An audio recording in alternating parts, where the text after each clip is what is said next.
सकरण में तव्हां सां तारुफ़ी मुलाक़ात थिए कचहरी यकीनन 1991 जी ॻाल्हि आहे। असां साईं हयातो कुझु दोस्त गॾिजी शेरबाज़ मज़ारी सां मिलंदा हुआसीं। हू क्लिफ्टन में हिकिड़ी जाइ बंगलो हूंदुसि, ॿियूं कचहरियूं न, हिकिड़ी लाइब्रेरी सॼी भरियल हुअसि। जीअं त मुंहिंजो सियासत सां हाणे एक्टिव पॉलिटिक्स में न आहियां, वफ़ात हाणे कई अथसि पर अॻे, पर आउं पंहिंजो टाइम किताबनि सां गुज़ारींदो आहियां। ॿियो की कचहरी करण ईंदा आहिनि मिलंदो आहियां। हुन हिकिड़ी ॻाल्हि चई त तव्हां नौजवाननि खे ॾिसी इन उमिरि जो हूंदासीं हुआसीं, तव्हांजी उमिरि हूंदासीं या थोरो फ़र्क़ु हूंदो, या थोरा नंढा या थोरा वॾा।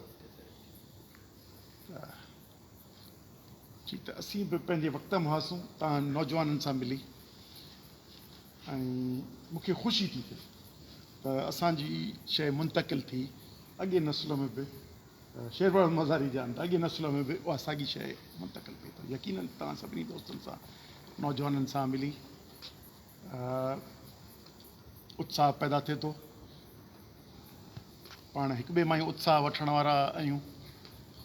त हिन वतन जी जिदोजहद में उन में ही जेको रियासती ग़लबो आहे ऐं मजमूई तौर ते जंहिं सियासत जी ज़रूरत आहे उन जे बजाए हिकिड़ी अहिड़ी सियासत हावी आहे जेका रियासत जे आशीर्वाद सां मुसलसल फ़ौजी या नामनियात जमहूरी या मर्कज़ परस्त जमहूरी पॉलिटिक्स उनखे हथी वठाए क़ाबिज़ कयो वियो आहे। उन में असांजो अक्सरियत बाअसर तबिको उन जो साथारी आहे ऐं उनजो हिसो थियणु चाहे थो। उहा हिकिड़ी चेन आहे, उन ते ॻाल्हाईंदा थोरी देरि खां पोइ। पर तव्हां सां मिलण जो मामिलो इहो थिए थो त तव्हां अञा ज़िंदगीअ जूं सभु ज़िम्मेवारियूं कोन खयूं। अञा तव्हांजा हिकिड़ो पढ़ण वारो हिसो अथव, पर हिन उमिरि में जेको साईं मूं पंहिंजो अंदाज़ो कयो त साईं सां नौजवान तबिको वधीक वेझो हूंदो हो। इहो सबबु छा आहे त साईं पंहिंजे अंदर में बि हो, पर हिकिड़ी ॻाल्हि पाण हूअं त सभु शइ दिमाग़ सां आहे, पर पाण वटि मुहावरतनि या जीअं इस्तेमालु थींदो आहे त दिलि जी ॻाल्हि।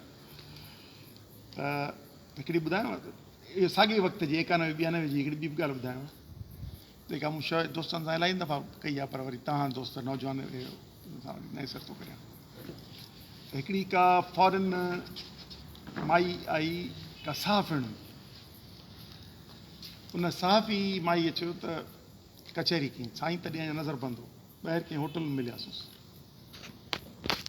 हिते।